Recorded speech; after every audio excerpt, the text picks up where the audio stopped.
Hello and welcome to the Daily Mill for Sunday, January the 2nd, 2022. And we've started off 2022 with a bang and a crash. I don't know if you watched the game. I watched the game on iFollow, and it was an absolute roller coaster. Absolute roller coaster. We conceded an early goal, and you think, oh, here we go. Especially as Bart kicking it straight to one of their players or to Wyman who kicked it into the goal. And it was an error on Bart's part, and you think, oh, here we go. But then, an absolute peach of across from Murray Wallace, swinging it in for Bradshaw, who gets there. And then shortly after, within 30 minutes, it's 2-1. An absolute roller coaster of emotions, from being 1 down after 7 minutes to going 2-1 up after 30 minutes. And then the second half is just, well, it's, what can I say? It's like a roller coaster. It's like a roller coaster. But halfway round, your phone slips out of you as you go upside down on the loop. Your phone slips out of your pocket, smacks you in the face, and falls to the ground. And instead of enjoying the ride, you're just thinking, "Oh my fucking god! I've got to replace my phone now. I probably won't even find it. If I do, it's going to be smashed to pieces. I got a cut in my nose. It's bleeding because my phone just smacked me in my nose as it fell out of my pocket." And you're still on the roller coaster ride, and you're thinking about that instead of what's happening. You've like the consequences of you losing your phone on the roller coaster. And as the roller coaster comes down to the final ascent, and you think, okay, here we go. The people in front of you pukes up, and it goes over their shoulder, all in your face. That's what this game was. That roller coaster ride of down and then up, and then catastrophe and final humiliation. But let's have a look to see what News at Den say in their match report. Always very good to get their match reports out super quickly. So, report: Bristol City 3, Millwall 2. Mill's hopes of making a charge towards the Championship playoff places suffered a huge setback at Ashton Gate, where they surrendered the first half lead to lose out to struggling Bristol City. And if you look on the right hand side, they were struggling. Now they are free. This is the league. This is the league we're in. Now they were struggling in the relegation battle. They win one game against us, and now they are now 3 points behind us in mid-table. The Lions were looking good bets to achieve back-to-back wins for the first time since October, when they overcame an early self-inflicted blow to move confidently into a half-time lead thanks to goals from Tom Bradshaw and Benik Afobe. But despite looking likely winners for much of the game, they ultimately succumbed to a stunning hat-trick by Austrian striker Andy Weimann, who struck a late winner to break Millwall hearts. Rowett made one change to the side which beat Coventry City last Wednesday, as Benik Afobe returned in place of illness-hit Mason Bennett. Now, was that a mistake? Should he have made more changes? It's 2 games in 4 days. The players were not totally match fit, having had to sit out due to COVID situations, but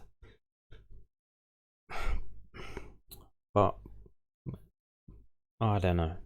But worryingly, he only named 6 substitutes, including academy duo Nana Boateng and Zach Lovelace amongst them.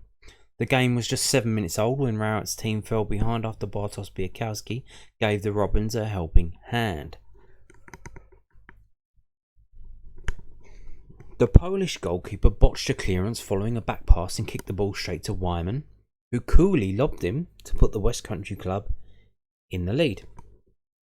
Thankfully for the Millwall fans in Atio stand, The 34-year-old redeemed himself soon after when Antoine Semenyo broke through by smothering the striker's low shot. That intervention proved to be a turning point as the visitors finally got into their stride. The equaliser arrived in the 23rd minute when Bradshaw got ahead of rookie centre-back Ryla Towley to brilliantly nod in Murray Wallace's cross to record his 5th goal in the last 5 matches.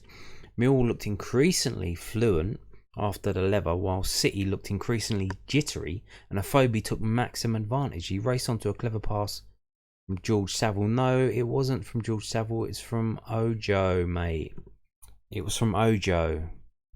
I know it's a bit hard to tell them apart, seeing as one's blonde and white and one is a Nigerian, but it was Ojo. And was heading towards goal when Towler clumsily fouled him to give away a penalty. Towler would escape with a yellow card, and how did he escape with that yellow card? It was literally a one-on-one situation bearing down on goal. But Afobe proved to be less forgiving with his spot kick, calmly beating Max O'Leary down to his left to give Millwall a 29th minute lead. The former City favourites' celebrations were understandably mooted, as the home fans had taken Afobe to their hearts when his daughter Amara died in 2019 while he was on the Ashton Gate books. And when Afobe dropped to his knees and pointed to the heavens in a tribute to Amara, there could hardly be a dry eye in the house. The Lions looked vastly superior to their hosts and could easily have doubled the lead just before the break when Sean Hutchinson rose to win Saville's corner, but he headed straight at O'Leary. That the City fans resorted to booing their players off the field at half-time said it all about the way Millwall had outplayed their hosts after beginning the game so badly. Millwall were eventually forced onto the back foot after the break as City boss Nigel Pearson sent on former Derby striker Chris Martin and highly rated midfielder Han Noah Masengo. Yes, he made 2 changes at half-time. The Bristol City manager. So he clearly wasn't happy, and he clearly thought, we need to do something about this. Which is, what would you call that? Proactive, not reactive, and we'll get to that later, I would imagine. But they initially stood firm, thanks to principally to Biakowski, who pulled off a fine save down to his right to thwart the ever-dangerous Wyman when he set his sights on goal. Biakowski made a comfortable save to deny Masengo as the pressure intensified. The resistance was finally broken in the 73rd minute when Wyman got the better of the Millwall defence to volley home Masengo's clever through ball. Back came the Lions, and Bradshaw very nearly restored their lead in the 84th minute when, following good work by Saville, his angled shot sped narrowly wide of the far post, and there were loud appeals for a penalty following an apparent foul by Masengo, but they were ignored, much to the annoyance of Afobe, who ended up being booked for dissent. Things would go from bad to worse for Millwall just a minute later as Semenyo caused havoc in the visiting defence before crossing for Alex Scott to see his shot saved by Biakowski. The reprieve proved to be very brief though, as Wyman volleyed home what proved to be the winner and wheel away in celebration of a devastating hat-trick. It set up a tense finale, but Millwall were unable to find the inspiration to grab a late equaliser indeed. And that goal, I'm not sure if it was the 3rd goal or the 2nd goal.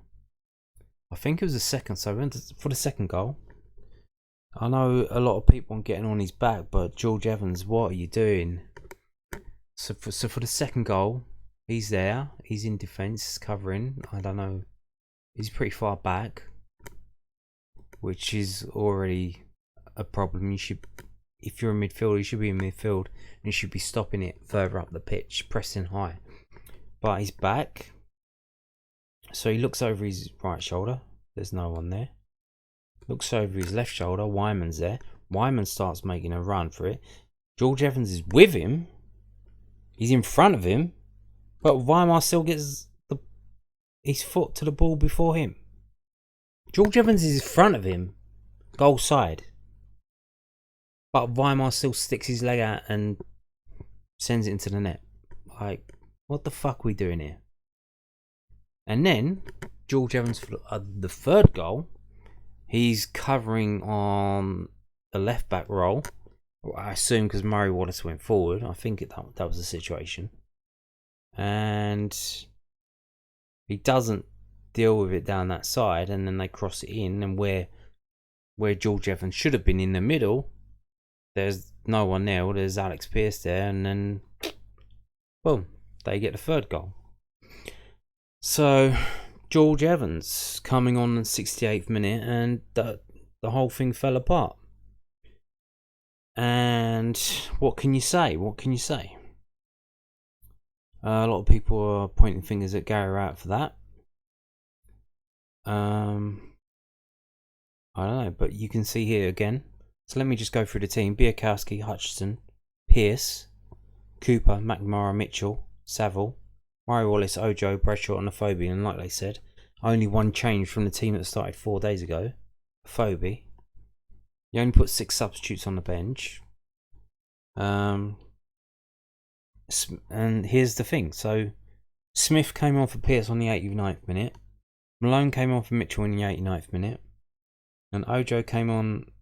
Evans came on for Ojo in the 68th minute.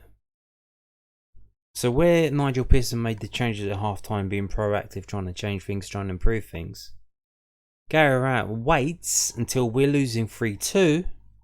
Then he brings on Smith and Malone. Like, bruh. Too little, too late. And again, reactive. Here's an idea. Or reactive after the point. Reactive when it's too late. Reactive when we're losing 3-2. If you want to react when we start playing like fucking shit. React when they score the second goal to make it 2-2. Don't react when we're losing 3-2 and then you bring Matt Smith on hoping that we'll fucking get an equaliser so you can get your beloved draw and we can go home with a 3-3 draw.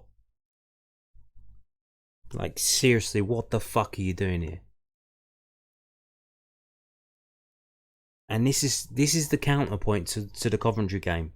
The Coventry game, the players seem to be united by some kind of bond. They had to do it themselves. They had to figure it out. They stepped up to the plate and they did it. And then we come to this game, and Gary Rowett's getting involved. He's put his big mitts on it. He's moving the players around like they're chess pieces, and he's completely fucked the whole thing up. Completely fucked it.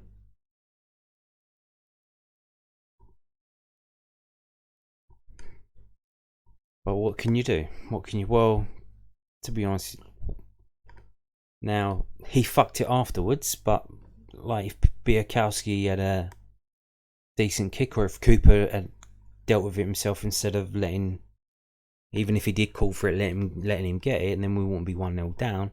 So it might have been a different game, but that was the dirty fingerprints of Gary Rowett all over that game. Everything that's wrong about Gary Rowett, there for everyone to see.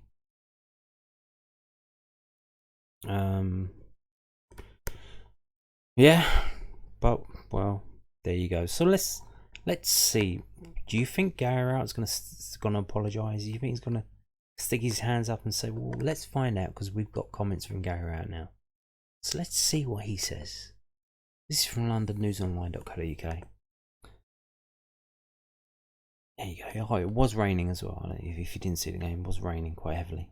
Mill boss gives his verdict as he sees half-time lead slip as Lions leave Bristol pointless. Gary Rowett was left disappointed as his Mill side let a 2-1 half-time lead slip as they fell to a 3-2 defeat at Bristol City.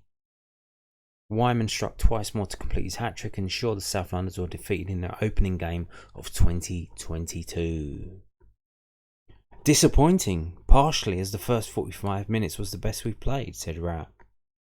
We played really, really well. We played very assuredly as a team out of possession. We looked really good in possession. We passed the ball well when we needed to pass the ball. We limited them to having to press balls forward with a lack of quality. We conceded a really poor goal. Bart just scuffs his clearance and they take advantage of it. So it makes a mistake from us, and it's a disappointing way to start the game. Because at that point, you don't want to give the home team any sort of advantage when the game is fairly even. But we responded really well. Tom Bradshaw extended his goal scoring run to 5 goals in 5 games as he headed home Murray Wallace's cross for the equaliser. Great goal from us, great cross from us, said Rowett. Bradders with the header continues that great goal scoring run, which is a huge positive. Then we go and get a penalty. Is it a red card? Because the rule is if you make a genuine attempt to get the ball, you can't have double jeopardy. But when you watch it back, the lad is nowhere near the ball. He's about 2 seconds late. He scythed Bennett down. So I've got the chance to say it's a cynical challenge. If it's a poorly timed challenge, then it's a horrendously poorly timed challenge. They are the things we can't control, but we might have had a little bit of advantage there. We always scored the penalty and went 2-1 up. We looked controlled. We looked really good, and then there was always a case of can we maintain that level of performance? Could we contain the energy? It was a difficult game with a patched up squad. Mason Bennett went down ill last night, which again stretched us. We've got a few young lads on the bench. It was very difficult in a game like that to think let's just throw one of them on to help us. Shea just ran out of energy, so I put Evans on just to give us a bit of foothold in the game, and I felt it worked for a little bit. So he's admitting it didn't work. It worked for a little bit, what, like a minute, 2 minutes? Otherwise you'd say it worked. Well, you said it worked for a little bit. We conceded 2 really poor goals, said Rowett. Bristol City played much better second half. They played with a lot more attacking quality in the second half, but the 2 goals were very, very poor goals. The first one is a cross from the left-hand side. I expect our back three to deal with that. Wyman runs off Evans to score the goal. Oh, so he says it. He points it out, okay. Well, there you go. Incredibly poor and frustrating goal to concede. The third goal, Semenya runs off Hutchie, he crosses it in. We make a clearance off the line and it falls to them, and they score to make it 3-2. So do you think he knows he fucked up by putting Evans on? Because he calls him out there. That's a quote. He says the change of bringing Evans on for Ojo worked for a little bit until he fucked up and let the guy score the goal.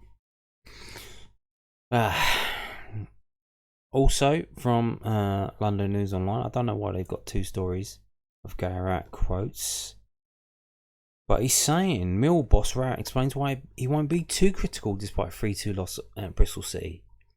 Garrett admitted it's very hard to be too critical of his Millwall players after their 3-2 defeat at Bristol City. Well, you can be critical of one player, Evans, and if you're going to be critical of him, you're going to have to be critical of yourself because you're the one who brought him on. Like, literally, if the, like, he's saying, he's literally said, I'm not going to put the kids on. Should have put the kids on. Like, why would Nana Boateng not play well? Why would he not play well? He's young, he's full of energy, and he's just been given a chance to fucking show everyone what he can fucking do. On Sky Sports Red Button, on iFollow, for his Millwall debut. Why the fuck would he not play well? You think he's going to fuck it up like George Evans fucked it up? It's called motivation, and he had fucking plenty of it. What fucking motivation George Evans has got? When you fucking play him anytime you fucking want. No matter how badly he fucking plays. Because he's your fucking favourite from when you fucking knew him before at Derby County. What motivation has he got? Are you going to fucking dig him out in front of the rest of the team? In the dressing room? Or you can say, or what you're gonna do here, we won't be too critical. Fuck off. The Lions only had 14 senior players to pick from as a mixture of injuries and COVID-19 cases continue to have a major impact on their selection options. It's hard to be too critical of the effort in the last 2 games, said Millwall boss Rowett. We've had situations where we probably could have called the game off today because of Mason, but we wanted to play. We've got to defend better than that. We've conceded goals poorly and far too easily.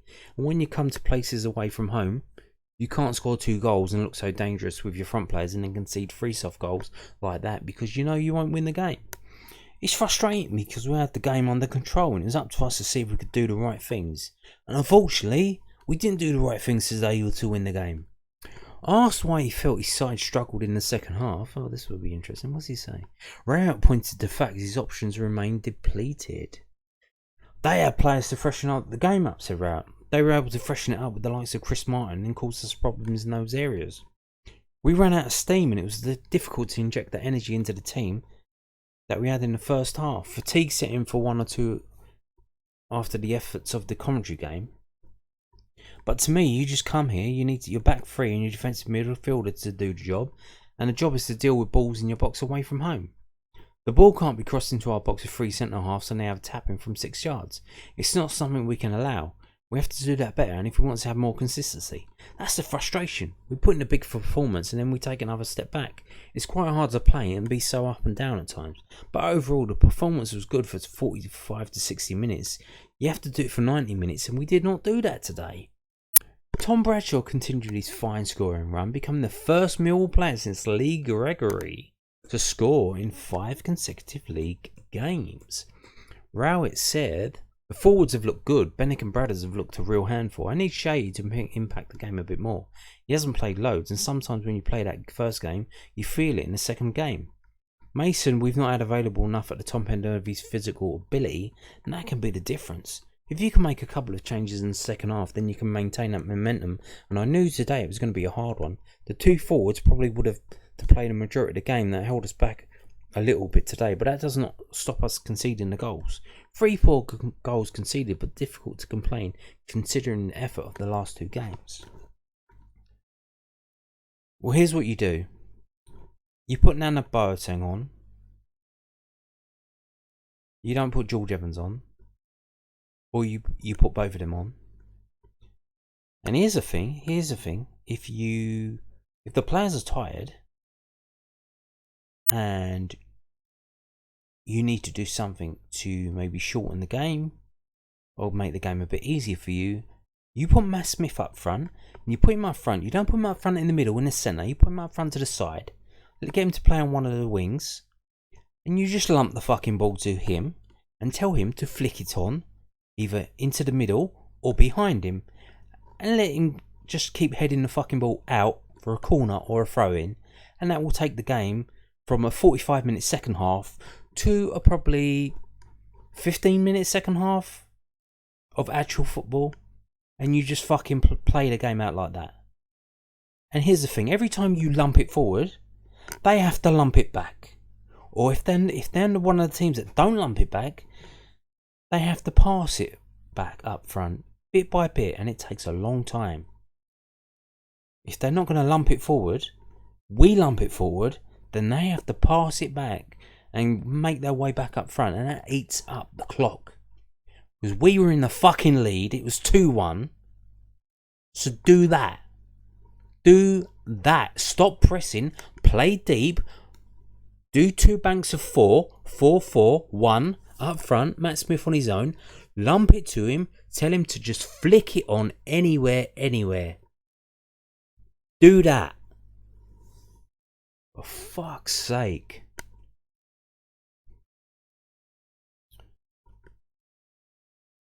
That's it from the comments today. I'm sure there'll be more tomorrow. They hold the comments back and they feed them through. Although, I imagine everyone's getting excited for the game on the Saturday. Because we already have a story about the big game on Saturday.